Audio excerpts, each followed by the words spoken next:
মুখোশটা কোথাও এলো?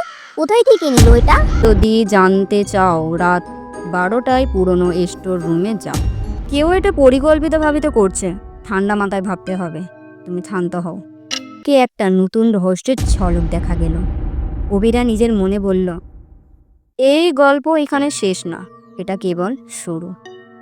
আজ আপনাদের শোনাবো সাদা মুখোশের ছায়া। চরিত্র উর্মি 10 বছরে খুব কৌতূহলী, রহস্য সমাধানের আগ্রহী, ছোট হলেও তার পর্যবেক্ষণ শক্তি প্রবল। অভিরা 19 বছরের কলেজের পড়ুয়া, বাস্তববাদী, যুক্তিবাদী, কিন্তু রহস্যের প্রতি একটু আগ্রহ বেশি। চলো শুরু করা যায়।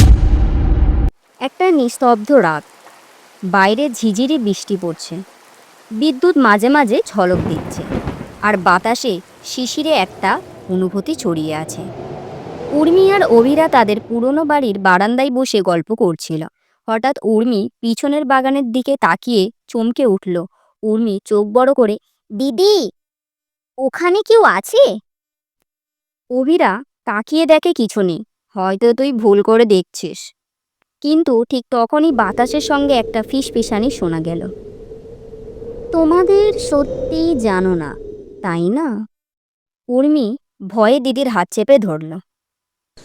পরের দিন সকালে অভিরা আর উর্মি বাগানে খুঁজতে গেল।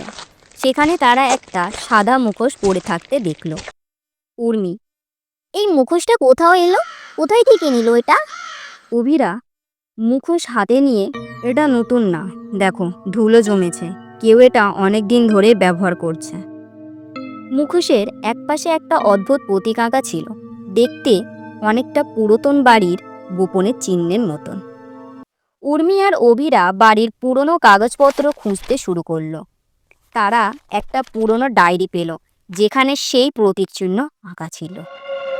ডায়েরির প্রথম পাতায় লেখা ছিল, সত্য যদি জানতে চাও রাত 12টায় পুরনো স্টোর রুমে যাও। উর্মির গায়ে কাঁটা দিল। উর্মি উত্তেজিত গলায়, দিদি, এটা কি ভৌতিক ব্যাপার নাকি? অভিরা গম্ভীর মুখে, ভূত নয়, কিন্তু কেউ ইচ্ছা করে আমাদের বার্তা দিচ্ছে। ওরা ঠিক করলো রাত 12টায় স্টোর রুমে যাবে। রাত 12টা, চারপাশ নিস্তব্ধ। উর্মি আর অভিরা ধীরে ধীরে স্টোর রুমের দরজা খুলল। বাতাসে একটা অদ্ভুত গন্ধ ছিল, যেন পুরনো কিছু পোড়ার মতন। হঠাৎ পিছনের দরজা বন্ধ হয়ে গেল। উর্মি চিৎকার করে উঠে, দিদি, দরজাটা আপনা আপনি বন্ধ হয়ে গেল। অভিরা, কেউ এটা পরিকল্পিতভাবে করছে, ঠান্ডা মাথায় ভাবতে হবে। তুমি শান্ত হও। ওরা মোবাইলের আলো জ্বালিয়ে স্টোর রুমের কোণে একটা পুরাতন কাঠের বাক্স দেখতে পেল। বাক্সের গায়েও সেই প্রতীক চিহ্ন আঁকা ছিল। অভিরা ধীরে ধীরে বাক্সটা খুলল। বাক্সের ভিতরে এক অদ্ভুত ছবি ছিল। ছবিটা ভালো করে দেখে ওরা অবাক হয়ে গেল। ছবিতে তাদের দাদু আর পাশে একজন অপরিচিত মেয়ে মুখোশ পরে দাঁড়িয়ে আছে। উর্মি হতবাক হয়ে, কে মেয়ে? অভিরা চিন্তিত মুখে, আমাদের দাদুর কোনো গোপন অতীত আছে নাকি? ঠিক তখনই পিছন থেকে একটা ধাতব আওয়াজ হলো। ওরা পিছন ফিরে তাকিয়ে দেখলো একটা ছায়ামূর্তি মুখোশ পরে দাঁড়িয়ে আছে। অভিরা সাথে সাথে মোবাইলের আলো ছায়ামূর্তির দিকে ধরল। ছায়াটা একটু পিছে গেল, তারপর ফিসফিসানি করে বলল, তোমাদের পরিবারের কাছে একটা সত্য লুকিয়ে আছে, যা কেউ জানে না। অভিরা হঠাৎ ছায়াটার দিকে এগিয়ে গেল, কিন্তু মুহূর্তে সেটি অন্ধকারে মিলিয়ে গেল। উর্মি ভয়ে গুটিয়ে গেল, কিন্তু অভিরা চোখে একটা নতুন রহস্যের ঝলক দেখা গেল। অভিরা নিজের মনে বলল, এই গল্প এখানে শেষ না, এটা কেবল শুরু।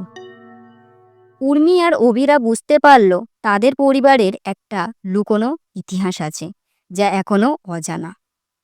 এখন ওরা ঠিক করলো এই রহস্যের আসল সত্য খুঁজে বের করবে। এই পর্ব এখানে শেষ হলো। আপনাদের কি মনে হয়, সত্য উন্মোচনের জন্য কি তারা পারবে মুখোশধারী রহস্য ফাঁস করতে? সেটার জন্য আপনাদের শুনতে হবে দ্বিতীয় পর্ব।